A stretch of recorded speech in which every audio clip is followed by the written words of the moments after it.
There are a lot of things I, for one, believe we should know the stories in the Bible. We should know lots of the ancient stories of our species. I think that's a good thing. And I think there are many beautiful and honorable passages in the Bible. I particularly like the passage that says, do unto others as you would have them do unto you. But because I come from a bit of a scientific perspective, I always think anything, maybe it can be looked at and examined for improvement. And the Nobel Prize winner Linus Pauling, two-time Nobel Prize winner, said maybe a slight modification.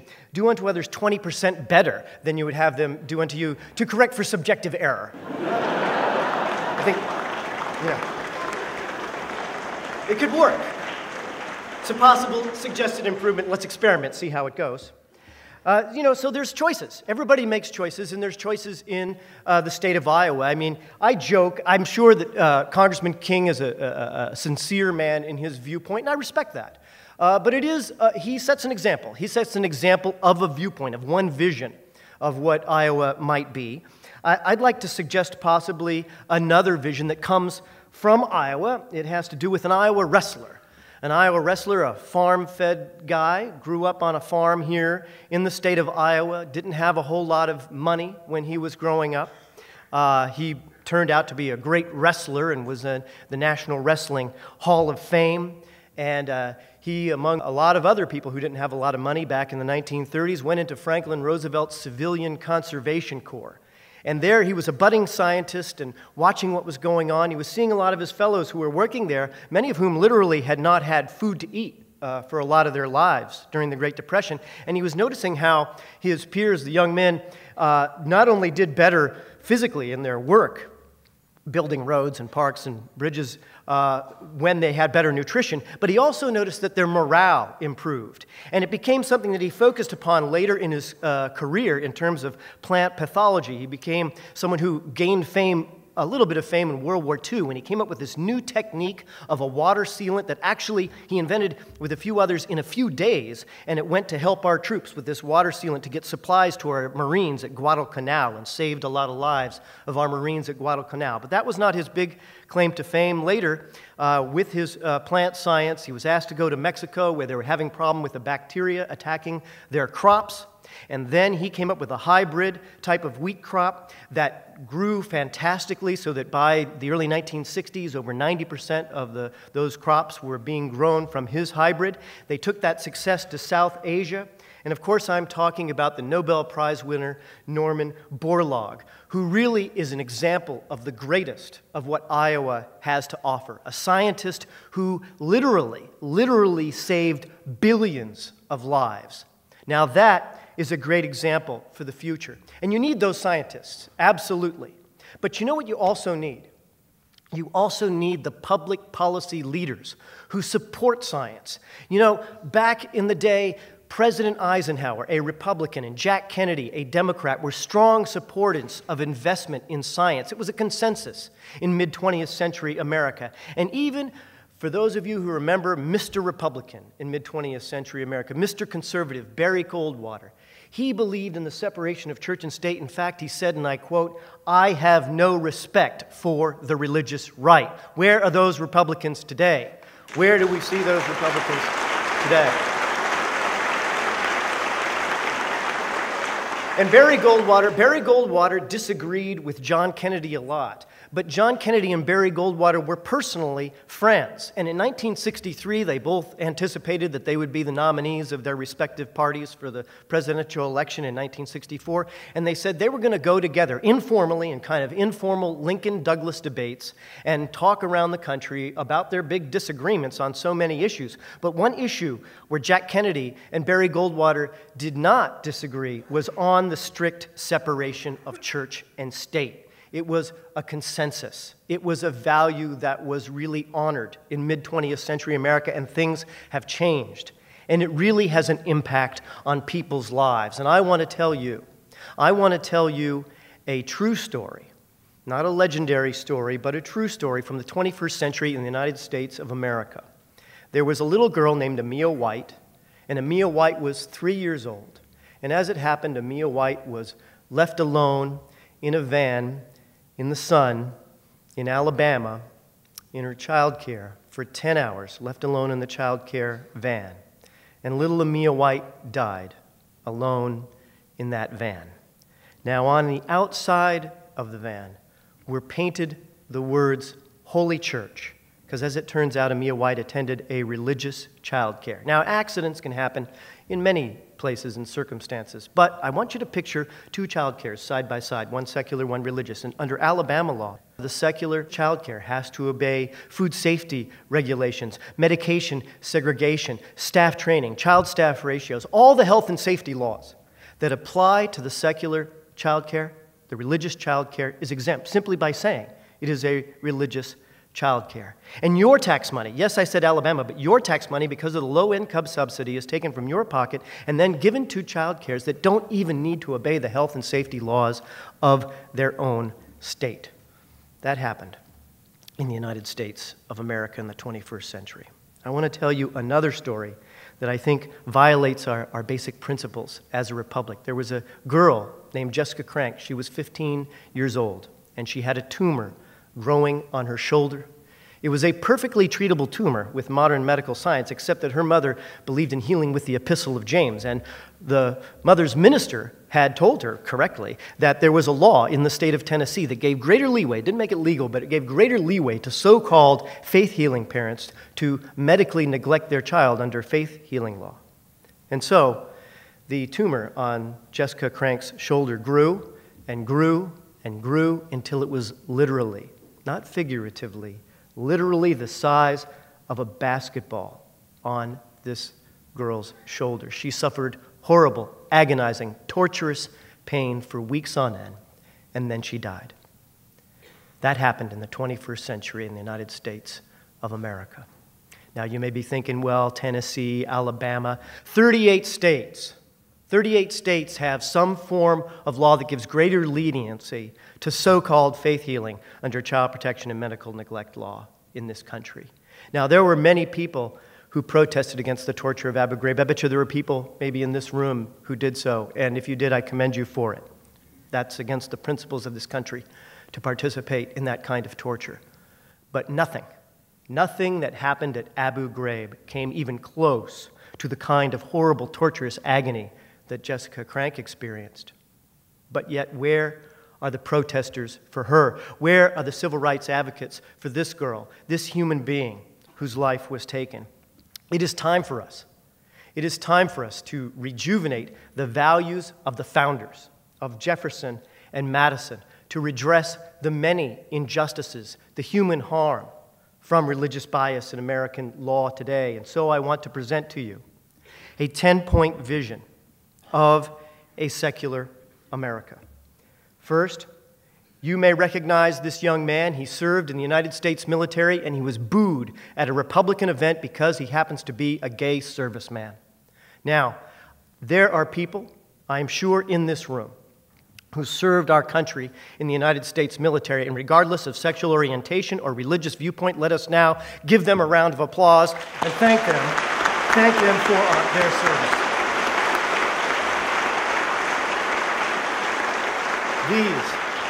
These are true secular values, and we must live by them. So principle number one, our military shall serve and include all Americans, religious and non-religious, with no hint of religious bias and with no hint of fundamentalist extremism coloring our military decisions at home or abroad. Let us stand by that principle. Principle number two, any federal or state-funded program, whether offering services domestic or foreign, that relates to reproductive health or intimate sexual decisions shall be based on science and public health.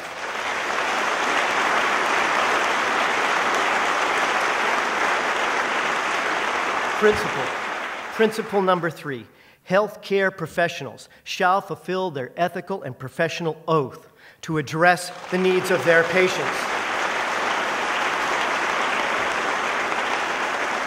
Some of you may be familiar with the terrible case in Arizona from a few years ago where a young woman was raped, given her valid prescription after this traumatic, horrible experience, goes to a pharmacy, and a fundamentalist pharmacist, being able to point to an Arizona law, turns her away And then, by the time she finally got to a pharmacy that would fulfill her prescription, the optimum hours for usage had already passed. This is a terrible injustice. We need to stand up for it. We need to stand up for this principle of a secular America. Let's do it together. Principle number 4, there shall be no bias based on religion or lack thereof in any land use planning or environmental law or in employment, because unfortunately that is all true under American law today. Let's stand up for eliminating that bias, and let's stand up together.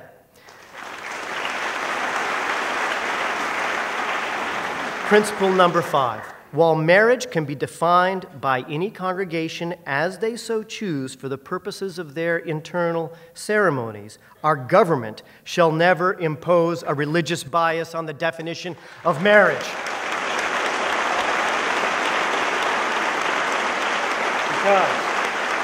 Because which do you find scarier? Ted Haggard, who preaches against gay sex while having gay sex on meth? Or our friend George Takei and his husband have been together since 1987. These are our people. They stand for secular values. Principle number 6. When facing the end of life, all Americans shall be guaranteed control over our own bodies without religious bias. Principle number 7. America's youth shall never be subjected to religious bias in education. If there's one penny of government funds, no religious information has to stop. Principle number 8, the composition of our Congress and legislature shall include secular Americans, and there must be no political bias against secular candidates and non-religious candidates, because after all, should we continue with what we've been getting? Or shall we look? Whether you like PC or Mac, Bill Gates, who happens to not be religious, is a decent, honorable, reasoned man, but yet there's a bias against him for public office. This is wrong. Do we get more of what we write about in my book? Or perhaps do we consider the possibility of a good citizen like that one scary atheist, Brad Pitt? By the way, apparently I think a lack of religion leads to good looks. No, I'm not sure. I'm not sure if that's true. That's probably not scientifically based. But what I will say to you is that Brad Pitt is a guy, after Katrina, Brad Pitt for years, it's almost 10 years now, he goes down with his carpentry tools, he helps to rebuild the city. He helps out as a citizen. In fact, he's become so popular in New Orleans that there were signs that said Brad Pitt for mayor. And Brad Pitt made a joke and said, well, I can't be mayor of New Orleans, I'm an atheist. Well, what is that about? What is that about? Because to me, my hero is the great agnostic, the lawyer Clarence Darrow. Some of my heroes are some of the most religious people in the world. What matters is what you do in this world, and let us be judged by our actions. That's all that we ask with this principle.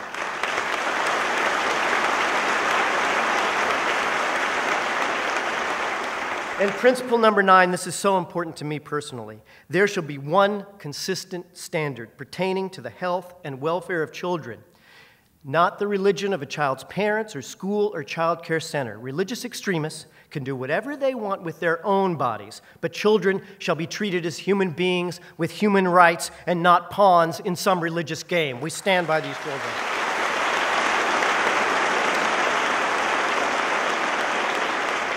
And principle number 10, medical, technical, and scientific innovation shall be dedicated to the health and advancement of our fellow citizens and must never be impeded by religious bias. We can help people with Parkinson's.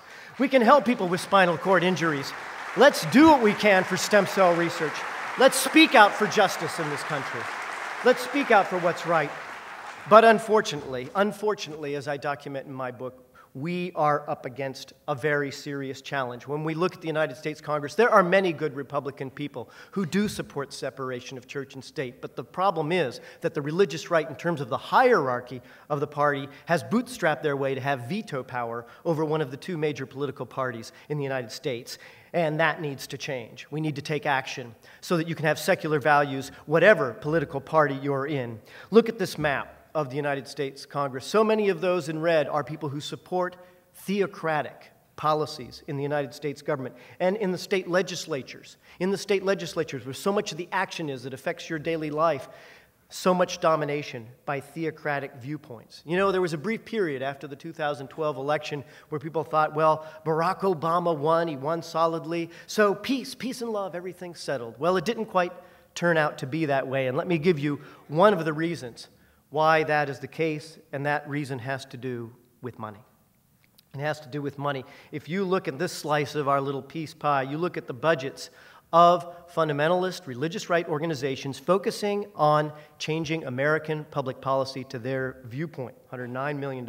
Then we have Focus on the Family, based in Colorado Springs, over $100 million budget for them. And then we have this empire. He's gone, but his empire goes on and has $400 million of annual effort for religious right public policy. Then we have, of course, this gentleman, $400 million of advocacy for religious right policies through government. And then when you look at all that together, oh, $1 billion. 1 billion, that's a big number, and yet we have to understand, we have to take into account the reality that our side, and what I mean by our side are religious people who believe in separation of church and state and non-religious people together, that they are the demographic majority of this country. We are the demographic majority of this country, and it is time for us to start acting like it and take action, and to take real action. And it's not going to be easy. It's not going to be easy because theocrats are deeply embedded in American government, and much of the damage, unfortunately, has been done. When I talk about this 10-point vision of a secular America, if you look at Chapter 3 in my book, I give you example after example after example of real people who are victims of these 10 areas of law. So we've got a lot of work ahead of us, and I would suggest that working together, that religious people and non-religious people working together, that it's not the time to impose the we're smarter than thou, it's time to reach out and talk together. Because what if there was a specific plan to return us to a secular government? Wouldn't that be something? To have a specific strategic plan to get us there. So I know you're thinking, Sean, I'm interested. Sean, please. Sean, tell me about Australia. So I'm going to tell you about Australia. So I went down on a speaking tour in Australia and New Zealand last year, and it was a great experience. They actually have some serious issues involving lack of separation between church and state down under. But I also talked to the organizers of these vast conventions that they had, free thought conventions down in Australia. And they worked hard, and they had a huge success. I mean, we're talking a country much smaller than even the state of California, and they had a convention bigger than those in Europe, bigger than those in America. And they were so excited and so proud and so pleased. And their affirmation of their identity, they felt proud and pleased. And then they did it again. They held another giant convention, and they beat America again, and they beat Europe again, and had a fantastic convention. But they said to me, the organizers, I sat down with them and talked to them about it, and they said it wasn't quite the same feeling the second time, even though it was a hugely successful event, but because they'd already done that. They'd already done the issue of identity. And now the issue was, how do we affect the rest of society and do what's right for our fellow citizens? And that does bring me to the state of Iowa, where for me, my heart beats faster thinking about it. And I want to tell you why. Because you're powerful. You can use power for good or you can use power for ill. But the reality is that people in Iowa have significant power. And I think it therefore means you have significant responsibility.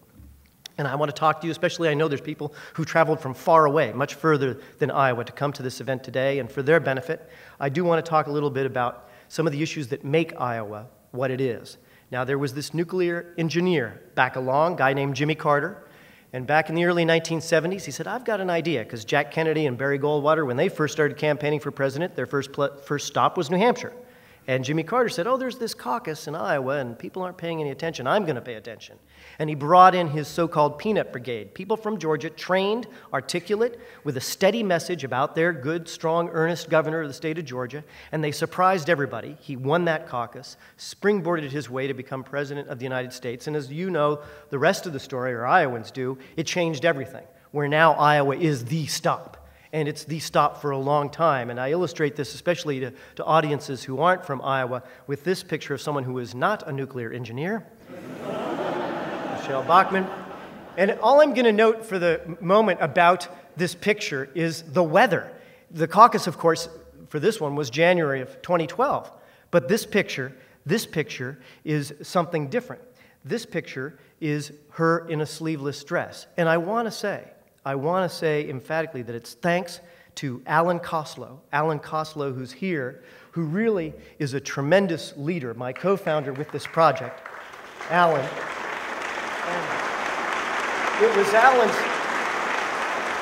It was Alan's idea. He said, Sean, come to Iowa, check this out. He showed me around multiple times. I don't know if it's my 5th or 6th trip now to the state of Iowa. And he was the one who said, you know, this can be an opportunity to be game-changing for America. And he's sitting, I think, with Professor Dawkins now. Let's give another round of applause to Alan,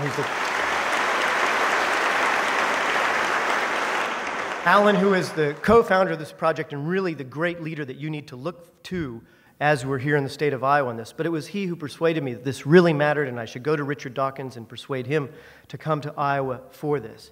But look at this. Look at this picture. She's wearing a sleeveless top because this is way back along, I think, at the Iowa State Fair, maybe in August. And then look at the picture further and look how many cameras there are in that picture. Now, let's be real here. Michelle Bachmann was always good for an interesting quote, no doubt about it. But as a practical matter, Michelle Bachmann was not even going to get the Republican nomination, much less the presidency of the United States. And yet, this is the kind of press attention she gets. There is no phenomenon anywhere like it. It is here. It is Iowa, and it goes on for many months. National reporters, when Alan brought me here, when it was during the caucus process, I sat down and I think, oh, nice to meet all these nice Iowa people. I sit down next to someone, I say, oh, hi, where are you from? Dubuque, Ames? No, I'm a reporter from Spain, Japan, Germany. It's amazing. It's really stunning, the saturation of international and national media that camps out here. And it creates something where you have a phenomenon where for a year or more, the media is looking for a story. They're looking for a story, and we're going to give them one. It's called Secularity USA. It's a plan to get religious bias out of government. We're going to execute this plan. We're going to make it happen. We are going to have a team. This is a true team of people, religious people, non-religious people, people who advocate for LGBTQ rights, people who advocate for civil rights, for civil liberties, people who want science education and government. Build a team. Build a team that wants to make a real change for the values of our founders. Organize nationally. Have help. You have friends. If you're from Iowa, you have friends in Minneapolis. You have friends in St. Louis, in Omaha. You have friends in Denver. There's people who came from far away to be here. Let's say you've got a friend in New York, California. Have them come, because you can tell the New Yorkers and the Californians, if you want to have a real effect on the political process, come to Iowa.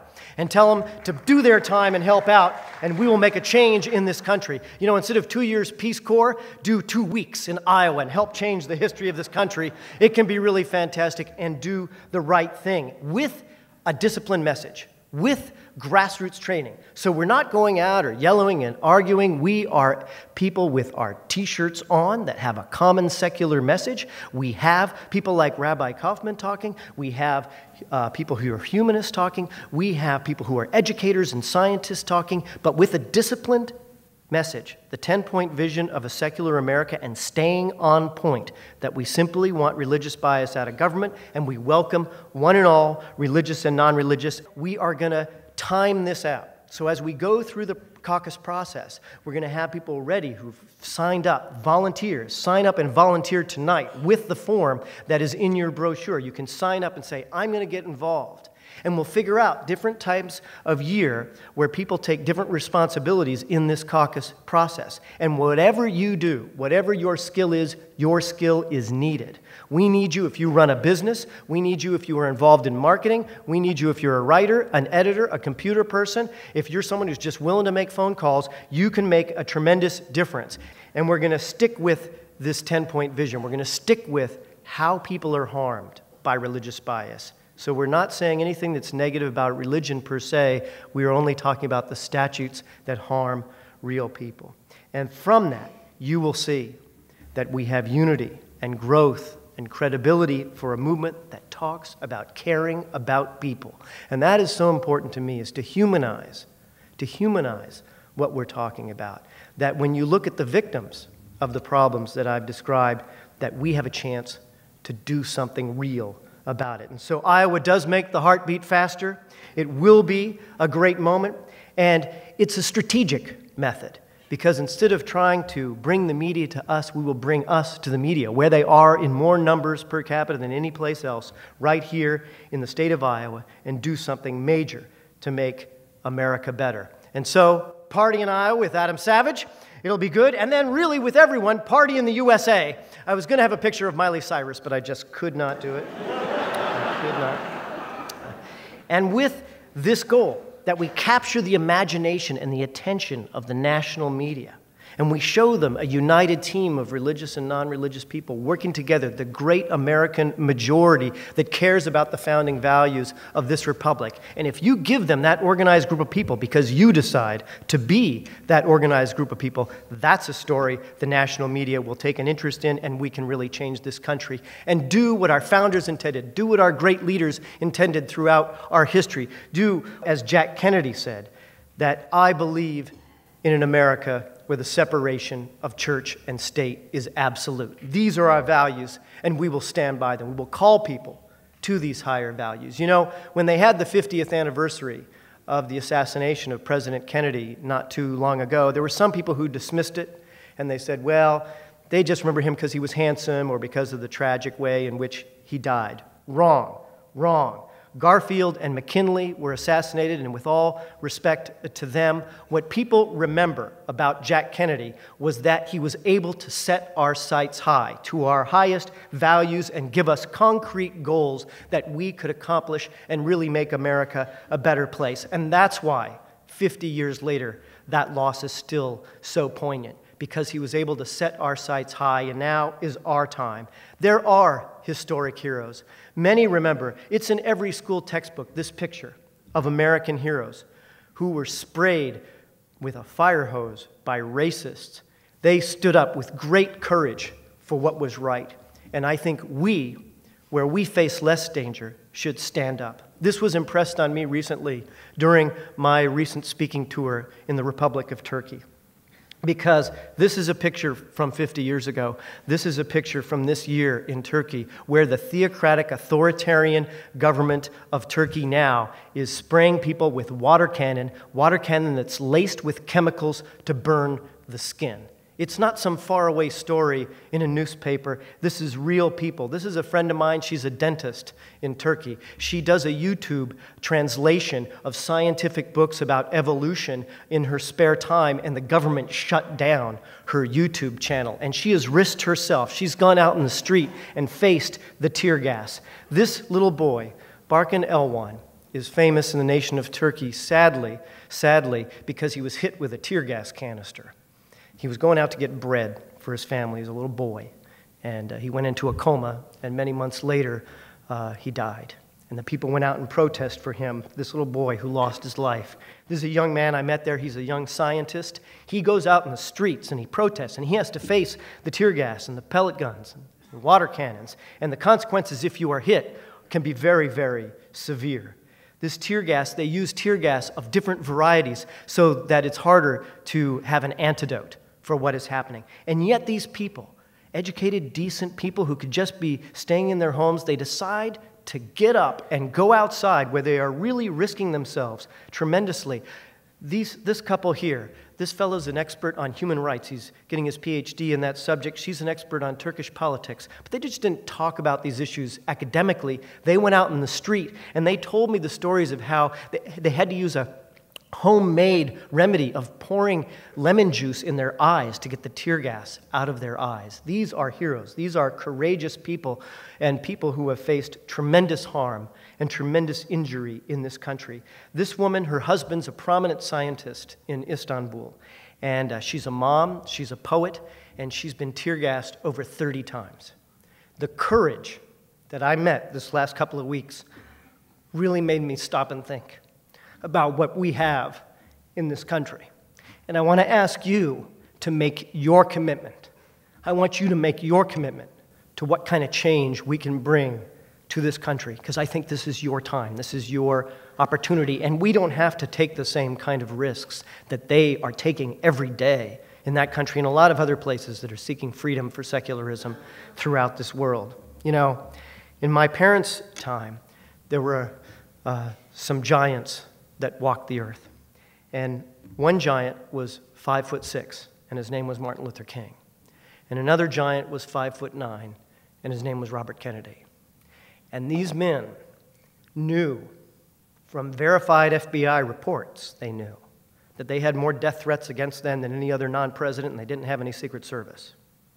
And these guys got up for years knowing that people with guns wanted to kill them. And they got up and they spoke for justice.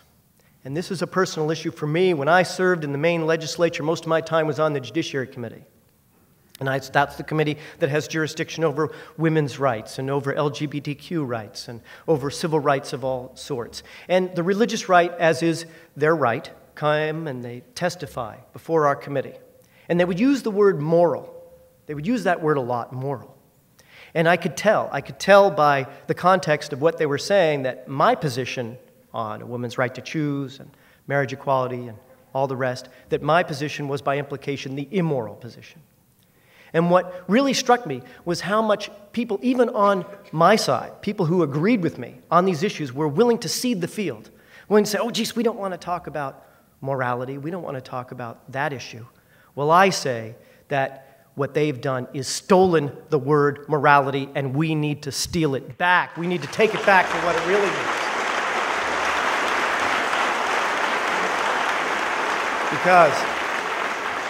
Because when these men, when Martin Luther King and when Robert Kennedy used the word morality, as they often did, what they were talking about were the people who were left out.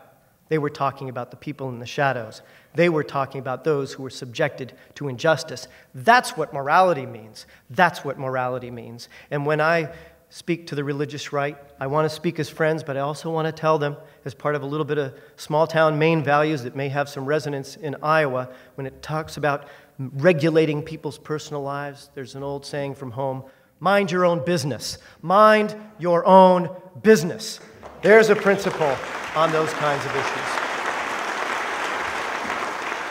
And let us work for the common sense of justice and of values and of integrity that we need, because this is our chance. This is our chance in this room to really change the world and make it better. I think that we can do this together, because if the religious right can organize for intolerance and injustice, we can organize for science and for reason and for compassion. And I ask you to take the extra step and make the extra effort to do it. We can do this together. I'm asking you to make a commitment. I'm asking you to take out that piece of paper now. If you're watching this on YouTube, go email. Let's make something that really changes this country, because I think we can affect the future.